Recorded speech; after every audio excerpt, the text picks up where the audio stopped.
Some of you may have arrived expecting to see Mary Bozeman. No one's seen Mary for 10 days. That's not true. Mary was in a bus motorcycle accident on Friday. Was she on the motorcycle? No, she was not on the motorcycle. But she did have to go to the emergency room, and so I was scheduled to teach next week on the 30th. So she called me yesterday, and I didn't want to do any work over Thanksgiving week, so I was arguing my lesson, my PowerPoint. So I'd be very happy to take her place today. I love the parable we're going to be talking about, the merciful Samaritan. I hope you've gotten the message through this series that Jesus's parables are very countercultural. He is challenging the cultural values of his days in these parables. And for example, what are some countercultural parables that you recall in which he's challenging either the cultural values or the religious values of his day? What can you think of any of those? Parable of the workers. Parable of workers in the vineyard, right?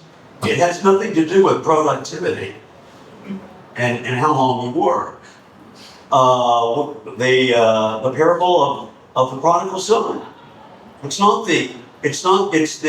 the selfish, immature son who was honored, not the responsible good guy. The classic one. The Pharisee and the tax collector. He doesn't honor the paragon of virtue, the Pharisee.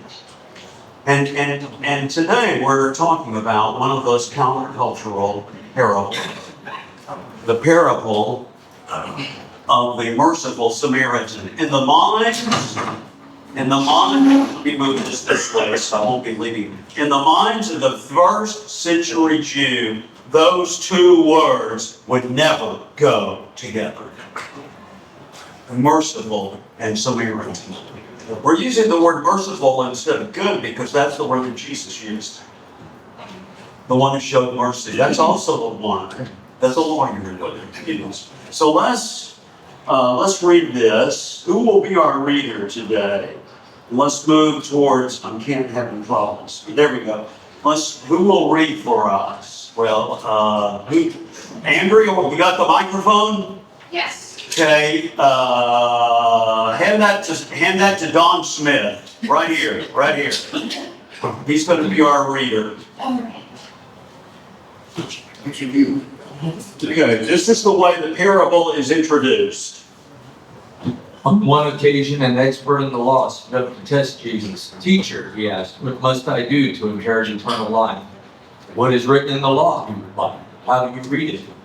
He answered, "Love your God with all your heart and with all your soul and with all your strength and with all your mind. And love your neighbor as yourself. You have answered correctly," Jesus replied. "Do this and you will live." But he wanted to justify himself, so he asked Jesus, "And who is my neighbor?" I love that question. And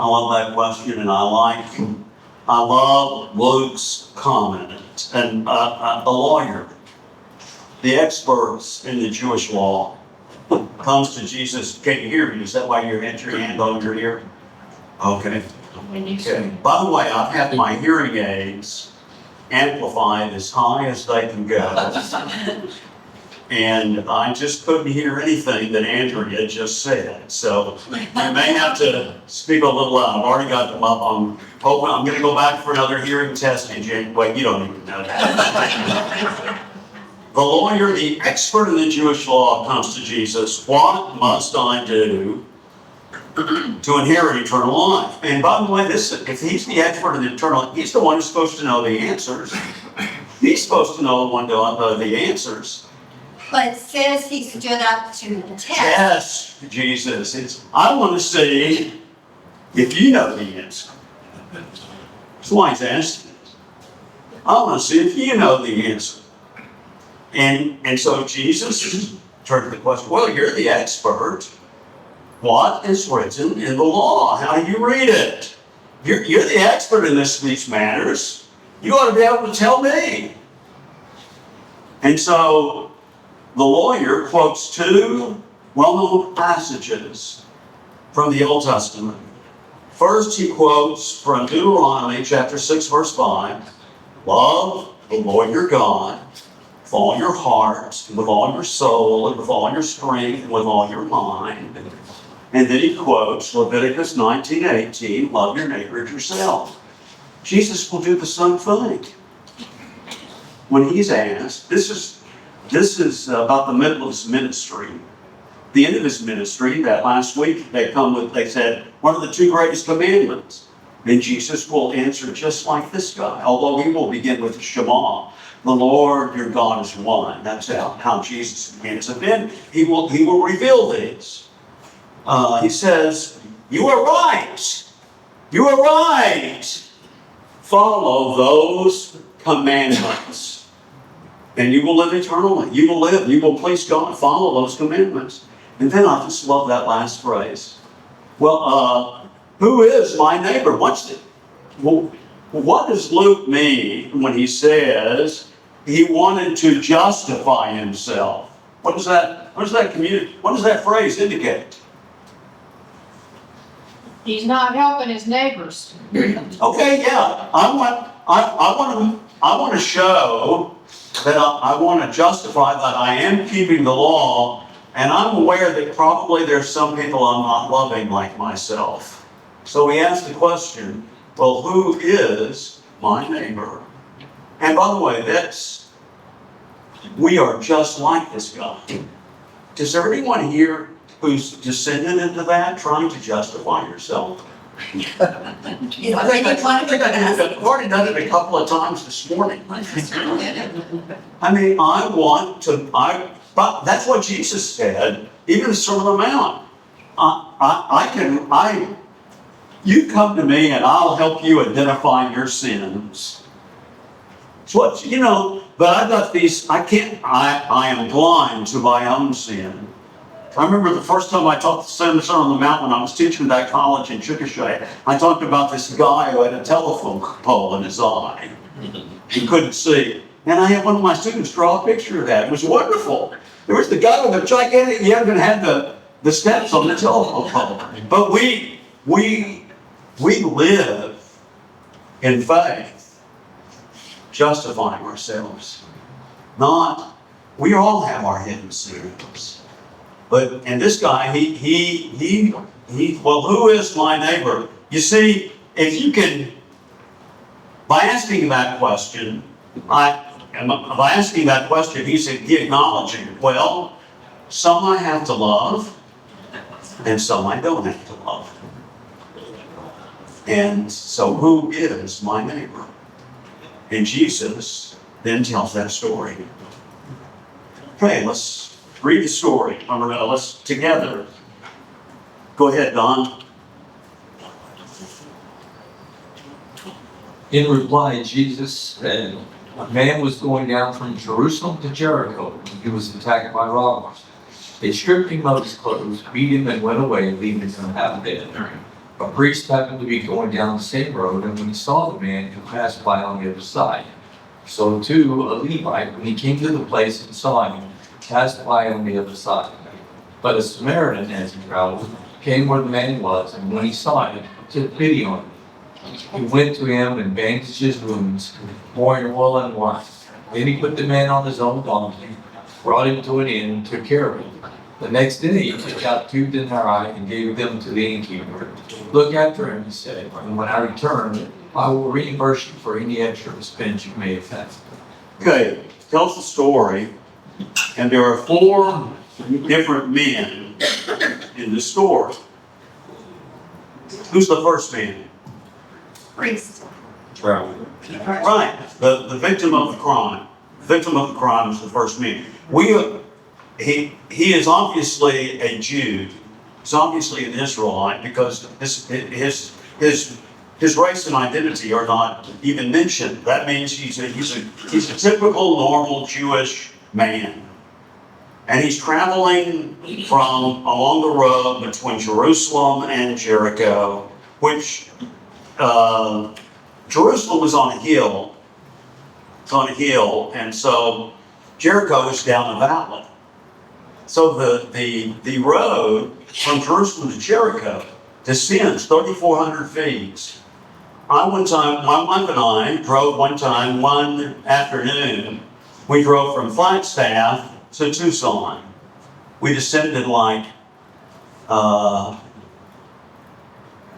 miles, I think. Well, we descended 5,000 feet. We descended 5,000, that's 1 mile. We descended 5,000 feet.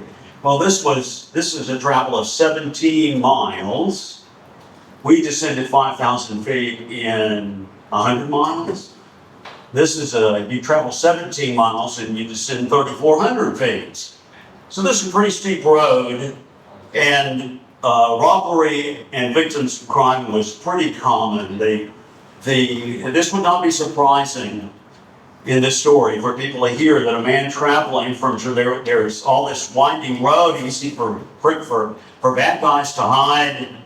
Such a terrain, there are many places to hide, and that this kind of story would make sense to them. So we first meet the victim, doubtless a Jew. The robbers rob him, take his clothes, leave him naked, it says, beat him, and leave him lying on the road half dead. That's the first man. Who's the next man we encounter? The priest, the pulpit minister. No, priest. One of the priests, the priestly class, they served in the temple in Jerusalem for 1 week. There was a rotation of priests, and each rotation, each group, served at the temple in Jerusalem for 1 week every 6 months. So this priest has probably completed his rotation at the temple, and he's returning to the city of Jericho, I guess where he lives, and he sees, by the way, that's Zechariah in Luke chapter 1 is fulfilling his rotation. And when the angel appears to him, Gabriel, and tells him he's going to have a baby boy, and that's Zacharias is there working in the temple. Well, this priest is returning after his rotation is completed, and he sees the injured man. And he doesn't just ignore him, he avoids him. He passes by on the other side. I don't want anything to do with this man. So that's the first. Now, who's the next person we meet? The Levite. The Levites were the people who assisted the priests in the temple.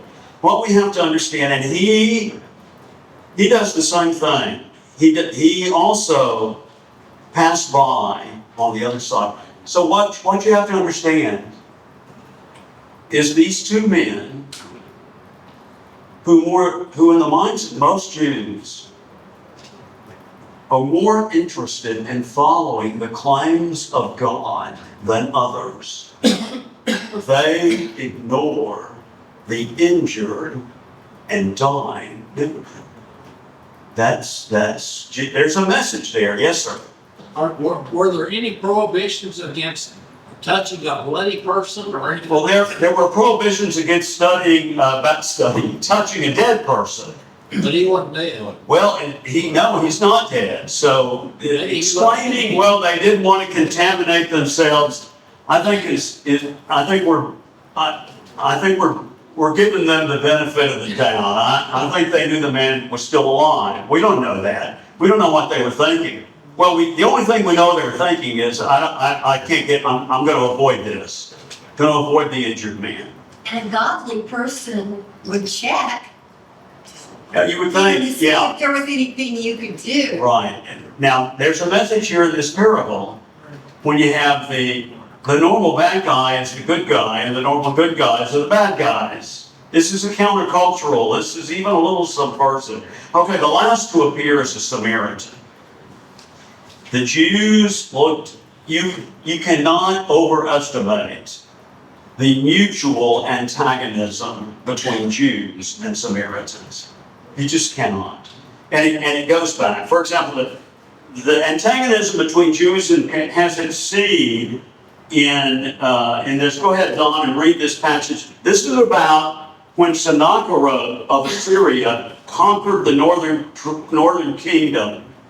And this is what happened when he conquered those 10 northern tribes. 2 Kings 17:24. Don. The king of Assyria brought people from Babylon, Cuphah, Abba, Hamath, and Sepharvaim, and settled them in the towns of Samaria to replace the Israelites.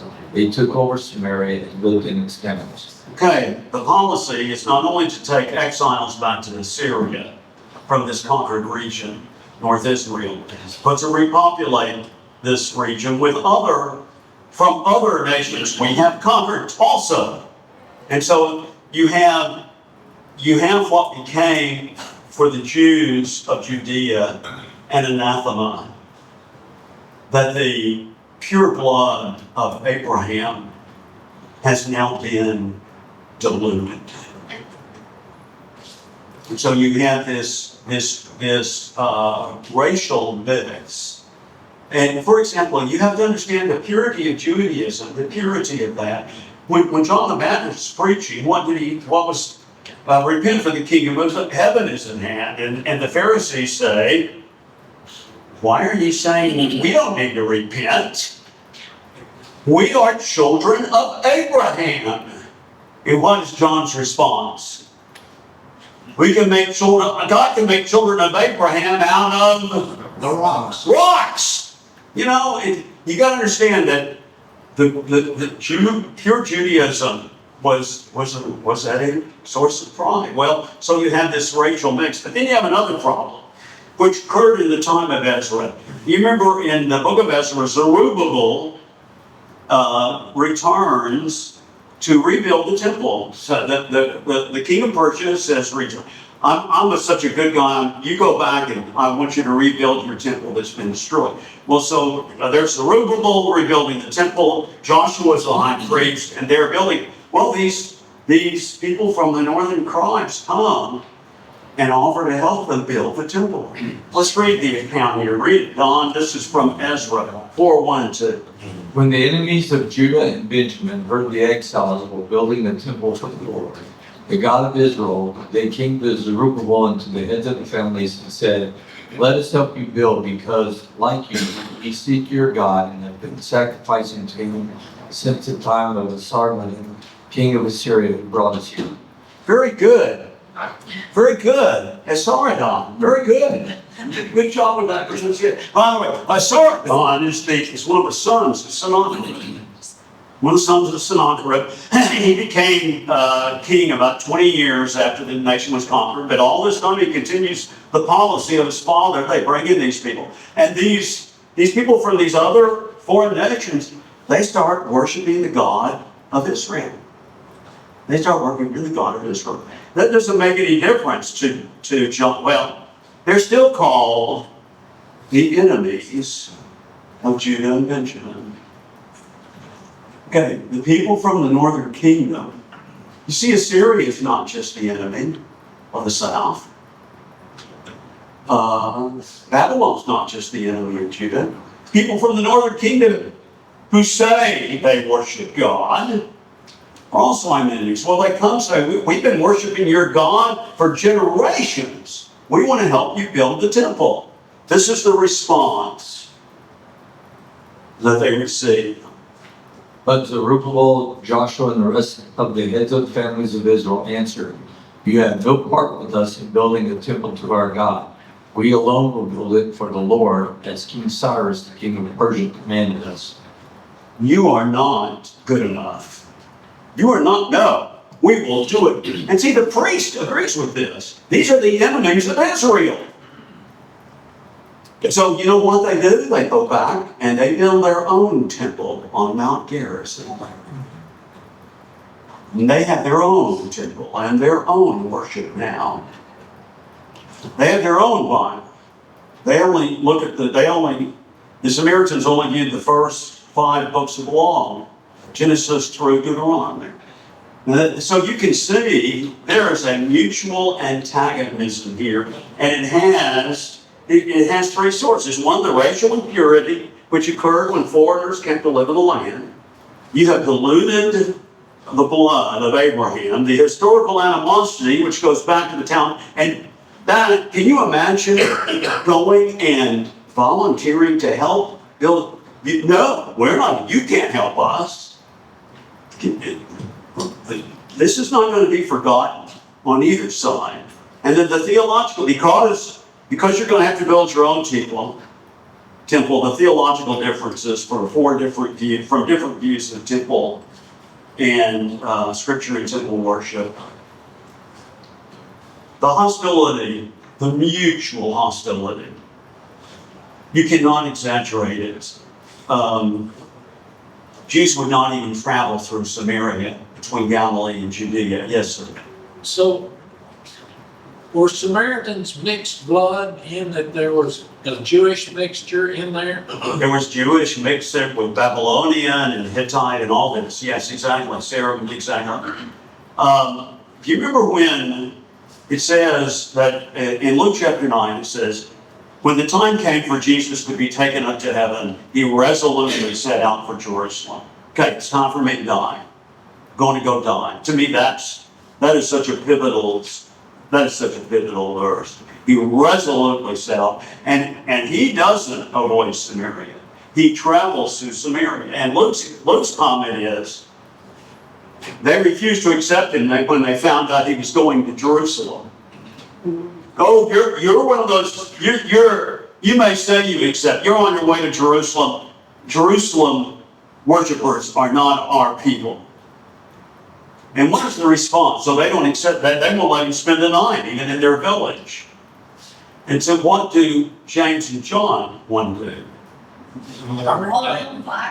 Yeah, they want to zap them. They want to fire them, Should we call down fire? Okay, they rejected you, but and Jesus calms them down. We should call down from heaven. The Pharisees accused Jesus of a lot of things. And James and John didn't want to call down fire from heaven. When the people of Nazareth had such little faith in Jesus that Jesus couldn't even do a miracle there, it didn't seem to bother James and John that much. But when it's the Samaritans, you just gotta understand the background. The mutual antagonism between Jews and Samaritans. I grew up in a segregated society. There was a level of mutual antagonism there. You take that and you put it on steroids, and you got Jews and Samaritans. Okay, now Samaritan though, he doesn't pass by on the other side. He doesn't just stop and look. What does he do? He responds in an amazing way. He's moved to compassion. It's what it says. We hear about the pity he feels. You were hurting so bad. Compassion is an emotional response to someone who's suffering. That's what compassion is. Being moved by that. Well, he's moved to compassion. Then he bandages the man's wounds and sterilizes them with oil and wine. They knew that was good. And then he puts the injured man on his own donkey and takes him to the closest town, takes him to the inn, asks the innkeeper to care for him. He needs to be somewhere. And then he promises the innkeeper, you give this man, provide this man whatever he needs. And when I come through, I'll pay you back all those expenses. Okay, that's the Samaritan. Any comments or questions thus far? Okay, let's see if the teacher of the law learned anything. Okay, Don. In reply, Jesus said, a man was going down from Jerusalem to Jericho. Oops, hold it down. Okay, we did this. Okay, sorry. Here we go. Which of these three do you think was a neighbor to the man who fell into the hands of robbers? The expert in the law replies, the one who had mercy on him. Jesus said, or Jesus told him, go and do likewise. Okay, which of these three acted like a neighbor? He didn't say which of these three was a neighbor. Who is my neighbor? Which of these three acted like a neighbor? And the lawyer cannot even identify the Samaritan. He can't even say the word. The one who had, he cannot even insinuate that the Samaritan is the good guy in the story. He just can't say it out loud. His refusal to speak that states volumes. It's really, I read one, it's the closest thing I could say, I could come up, that I read some commentators, so one commentator said the closest thing in our experience, in our history, would be the differences between the North and South preceding the Civil War. It's what it was like between you. You couldn't even say it out loud. It would be like telling a story in Birmingham in which an abolitionist was the hero. That is not an exaggeration. That is not an exaggeration. And so what is Jesus' response to the lawyer? The one who had mercy on him. Then what does Jesus say to him? Likewise. Okay, that's how you should act. You go and do likewise. Bruce? Yes, sir. But you know, the other thing that's interesting to me, since you said that, you mentioned, Could you say it a little louder? Or use the mic? what's the matter?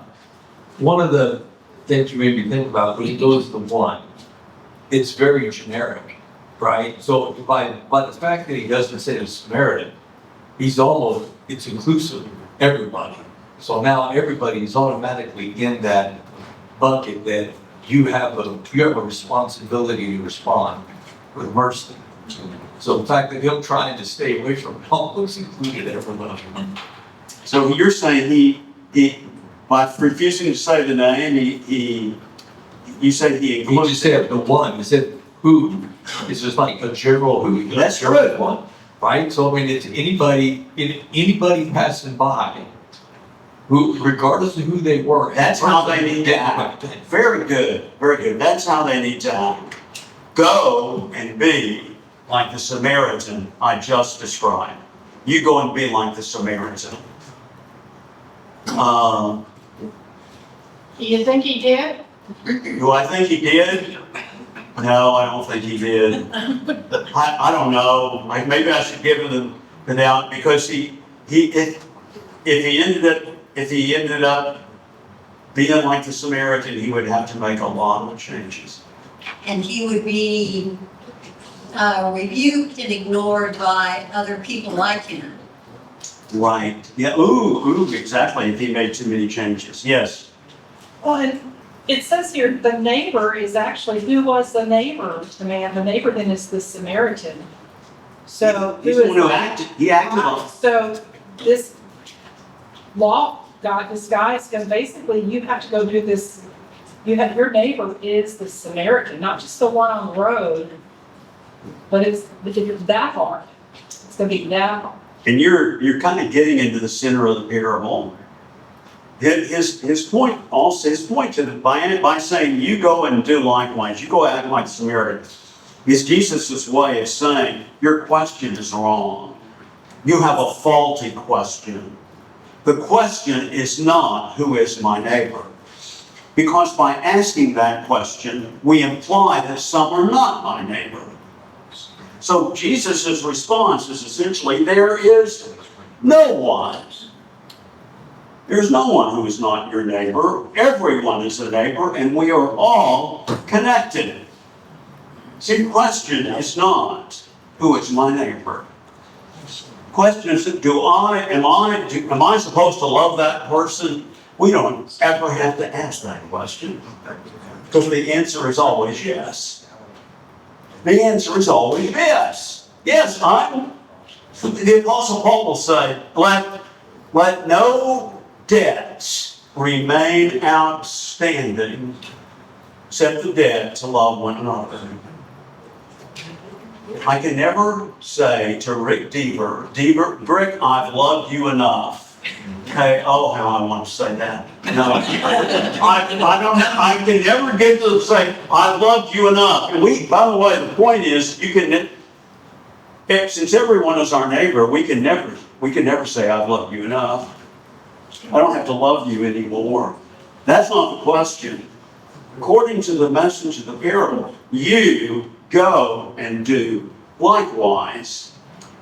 In other words, if someone needs help, as a Christian, it doesn't matter who it is. Right. The question is, how does the neighbor act? Leviticus 19:18, love your neighbor as yourself. What does, well, he's already acknowledged everyone is your neighbor. So then what does it mean to love your neighbor as yourself? Well, the Samaritan just demonstrated that. Now, do you remember that as Greg introduced this class all those months ago, not years ago, it seems like it, but all those months ago, and the point Jesus said, I'm to my disciples I speak in parables, hoping that you will go deeper. This parable has layers. This parable has layers, and we need to try to keep going. So what's the meaning of this parable? Well, I want to look at the layers of this parable. We're going to look at 4 of them. What's the message of this parable? Well, the first layer is people are to do good. That's the message given to me in 3rd grade when my Sunday Bible class teacher put this story on the flannel graph. Remember the flannel graphs? Heck, you don't know a flannel graph, do you? You don't know a flannel graph. Your religious education is wanting. Okay, but we see that, and the first layer is people are to do good. You know, you help people even when it's inconvenient. Even if you have somewhere to go, you help people. You're supposed to do good. If you have a chance to help someone, do it. Even if it costs you money. Even if it costs you, he does say that. Even if it inconveniences you and requires a sacrifice, help them. Do good. That's a common interpretation of the story. And it is one layer, but that's just the first layer. Because it completely ignores the identity of the Samaritan. So let's go to the next layer.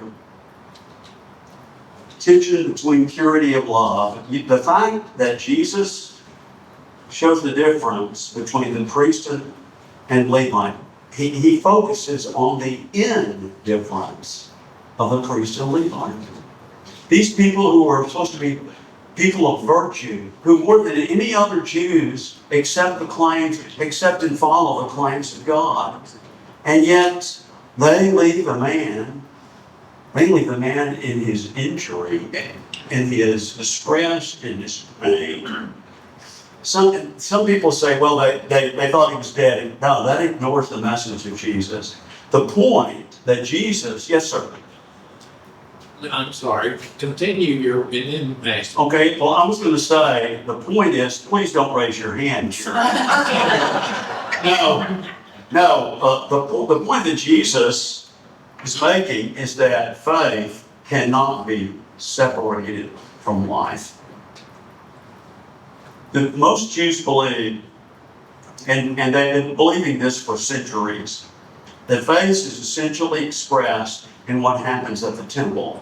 After the exile, what happens at the temple and the synagogue. That's why people in the book of Jeremiah, that's why they can worship idols and be involved in immoral practice, sexually immoral practices, and be greedy and abuse the poor. But I'm going to the temple. I'm going to the temple when I'm supposed to. And now go ahead, Jerry. Love was represented by the Samaritan. Yes. And if we assume that the Samaritan is not pure because of who he is, nobody represented purity Yeah. in this And- story. Right. And of course, the point. So where's the tension? Pardon? Where is the tension? Where is the tension? Okay. The tension is because the assumption of many Israelites is what you do at the temple is what's most important. Jesus says, no, how you live your life every day is most important.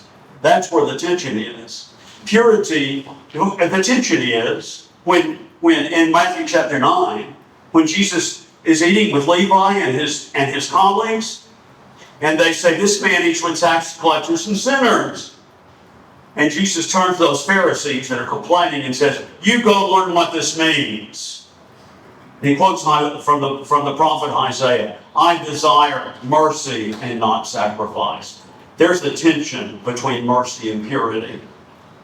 And we see this. Yes, sir. I would then say differently, but mean the same thing. That purity might be my priority and love. So when I read this one, I see people who are on their way to do something that they think is important. I hate to be interrupted. Why? Because all the thing that I'm doing, I've already given high importance to. And so I want someone to interrupt me in something that I think is important. If you look at the English translation, puts chapter 10 at the beginning of sending out the 12. If you just take that out and you look back at the previous Samaritan story he brought up, you've got the story of, hey, let's bring down the zaps from heaven on the Samaritans. And then there's some stuff that happens, and then there's another story about a really strange Samaritan story.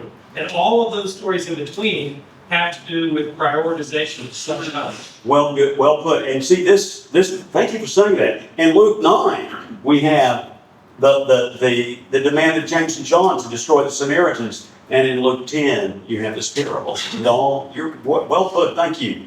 I grew up. There was a time that I believed that the most important thing in terms of relationship with God was how you do church. I decided I wanted to be a missionary. I wanted to be a missionary. I wanted to be a missionary in an English-speaking country. In fact, I decided when my brother and I went on a 3-week campaign in Belfast in June of 1968, right immediately after we graduated from high school, I wanted to be a missionary in the British Isles because I spoke the language. And I didn't want to go anywhere like Africa or China, where some people had not heard of Jesus. I'm being honest with you folks. I wanted to go somewhere where people had already heard of Jesus, they just weren't doing church right. I'm telling you the absolute truth. I want to go people who don't know how you're supposed to do church. And I'm not sure my parents expected me to. I don't think they tried to make me believe that, but I grew up, that was what I believed. That faith was primarily expressed in the hour of Sunday morning worship. And this parable indicates that faith is expressed every day, not just in the temple of the synagogue. Yes. When I was growing up, it was also expressed, faith was also expressed Sunday night and Wednesday night. Oh, that's true. That's true. That's true. And okay, listen, I'm organizing a group of the self-righteous with me as the head. Would you like to join me?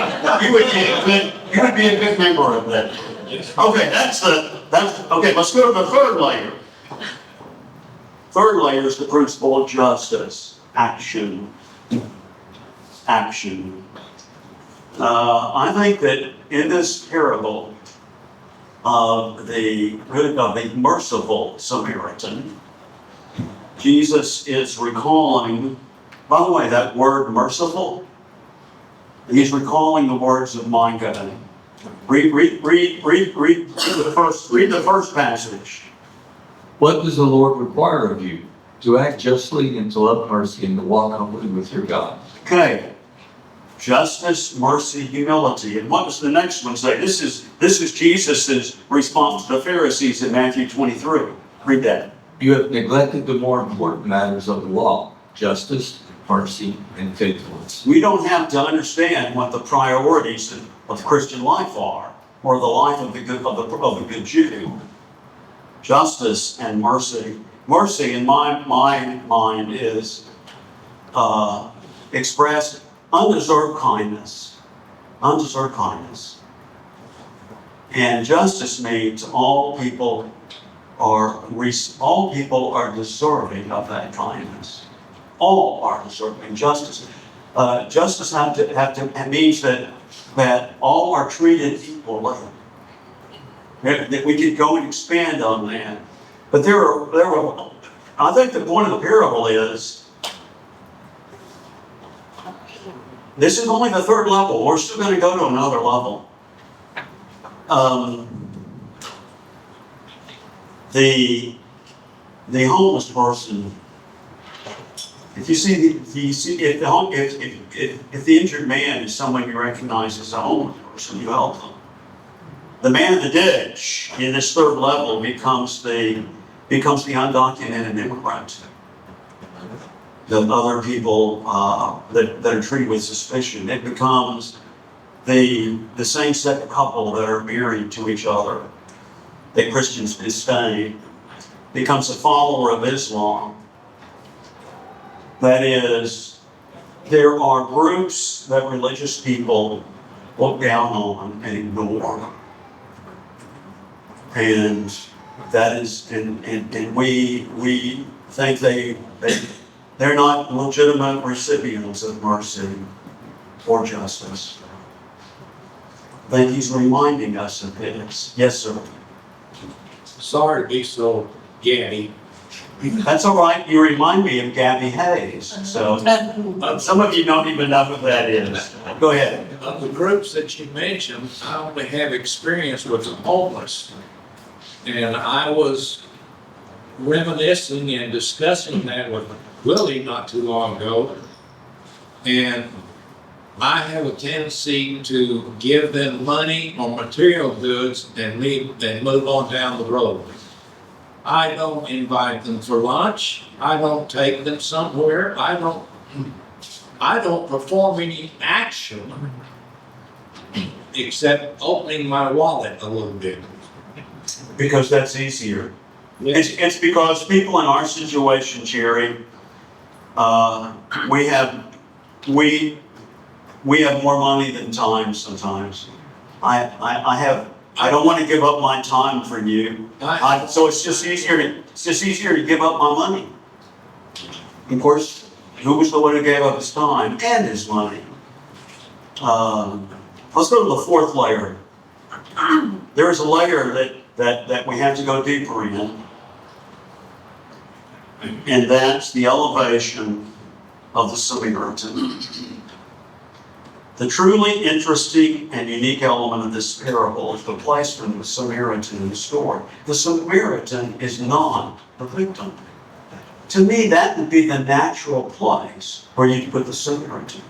He would be the victim, the one, and then and therefore that's why the Levite and the priest, they recognize that this is a Samaritan, and so they pass by. But the righteous Jew sees that even if the injured man, he overcomes his prejudices and helps the injured man, even though he's a Samaritan. But the Samaritan is not the injured man. To me, that story would naturally belong. That's what makes this parable subversive and challenging Also, and frightening to the Jew of the day. Also, we have absolutely no idea, and we're not even told in the parable what affiliation the injured man had. It doesn't matter. Exactly. It doesn't matter. And it's irrelevant. Yes, it's irrelevant. Exactly. We need one. But see, we just got to understand that the hero in the story, the good guy is the story, is the one that all the Jews despise. in 1967, we had so many members of churches. Somebody had a comment. Yes, Linda. I was in Tennessee, and there was a girl who she said that the daughter, the friend said that she is a Samaritan, and she needed to go to her class this week, and she said, I forgot to do all of this. Oh, you had a friend who acknowledged that I should have been more like the Samaritan. Right. Okay, thank you. Hold this and don't let anyone else talk.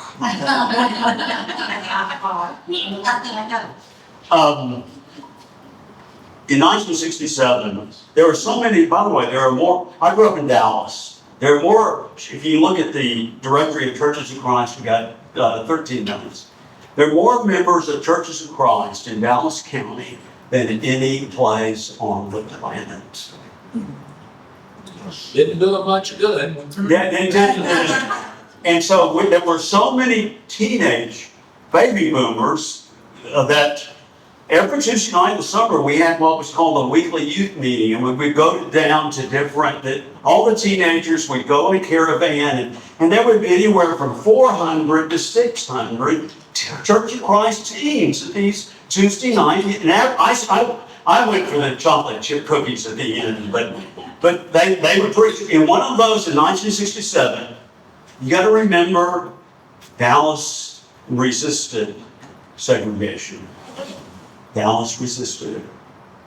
This is 3 years after the Civil Rights He Act. says integration or segregation. Thank you. Resisted integration. Thank you. And in 1967, at one of these youth meetings, the preacher was telling, his sermon was based on the Good Samaritan. And in 1967, I think this is a correct application in Dallas, he made the Samaritan a black man. And the Churches of Christ in Dallas erupted. The reason I know, Erupted. that means great controversy. Reason I know, my father had been an elder for about 1.5 years at that time. About 3 days after this was on, he said, I need to ask you, were you at that youth meeting? We heard that the preacher made the Samaritan a black man. Is that right? And I said, yeah, and they just couldn't believe that. It would have been okay for the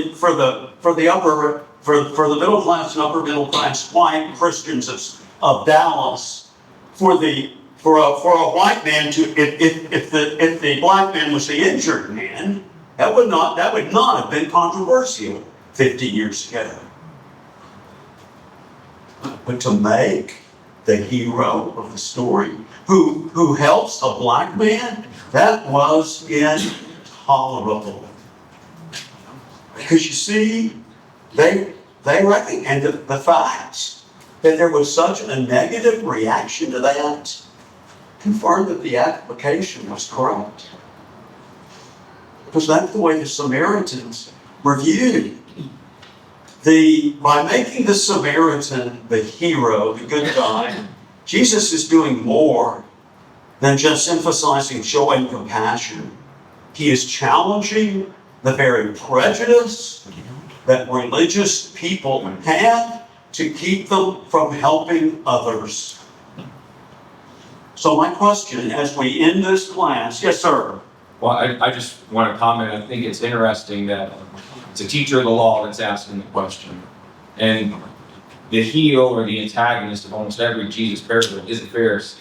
But it's not in this, but he's actually talking to a Pharisee, and instead he makes it a priest and a Levite, which I think is indicating that these people were certainly coming from the temple. Exactly. They were coming from the temple, and even the traveler could have been coming from the temple where they would have been reading Micah, they would have been reading Isaiah, and what do they do when they have a chance to actually do something that they read about? They don't help. Whereas a Pharisee, you can say, oh, he's just blowing up. But a priest and a Levite, these two people that are servants of their church, they do nothing about it. As opposed to a Pharisee or somebody else where these are people that are supposed to be, that they're only living out what you said. They're only living out, are they doing church right? And as long as the ceremony went well at the temple, then they're good. They don't have to worry about anything else. And this is not just, okay, as we go deeper, we see that it's about life, it's not about purity. As we go deeper, we see justice, but then we go find the deepest and we see the Samaritan. Samaritan says, how are you seeing people? How are you seeing people? So, what is your vision when it comes to how you interact with people? What do you see when you see certain groups? Not just people. What do you see when you see certain groups? So my question is, I think that guy was correct in 1967 to make the Samaritan an African American. So who would take the place of the Samaritan today in 2025? Whatever political party you oppose. That's right. That's right. Your political opponents. That would be the. The more I'm hearing, I think you're one of those, Jerry. Now, who else? Who else? Can you see would fit the? Who would take the place of Samaritans? And by the way, to say that we don't have the issues that they had in 1967 is just a little. It's so unreal. It's so naive. Bruce, Yes. during our lifetime, I have been stopped on the highway. Okay, just a second. I'm going to hand this. I can hear you, but let's have you talk through the microphone. I'm just saying that 3 separate times that we were stopped on the highway with some problem. Every one of those 3 times it was an African American man who helped us. The first guy was little, I wasn't sure I'd want to meet in a dark alley, but when I gave him $20 bills, he gave me the biggest smile I've ever seen. And the last guy, we wanted to pay him to change our flat tire, and he wouldn't accept that, but he did accept a box of chocolate chip cookies that my wife had made. So they are sweeter than honey's. Good Samaritan. Exactly. We right there. Exactly. Say who? Okay, we've heard your political opponents. Who else would fit the place of the Samaritan? Yes, sir. A Muslim man. Exactly. Particularly after 9/11. In fact, you just have to think probably that if Jesus, Jesus has been gone for 2,000 years, but if Jesus would say a follower of Islam, because who are the group, what is the group that offends you the most? Which is the group that offends you the most? I think anyone different from us, Right? anyone who's not like me, could be the Samaritan and might be the one who helped me. Right. We're still treating some as if they're not our neighbor. This is one of the bravest things I've ever done in Bible class. That's a little sarcasm. These are the ones that I think would take the place of the Samaritan today. You've mentioned political opponents. You know what? We've gotten where you ever heard the phrase radical left? I've heard that. And what's the other side use? He calls us right-wing conspirators. See, I can use those phrases, but both those phrases are fundamentally, they're pejorative. Just the way I talk about you. And that's true, but let's go a little deeper. Followers of Islam would fit. I think that members of the gay community, the LGBTQ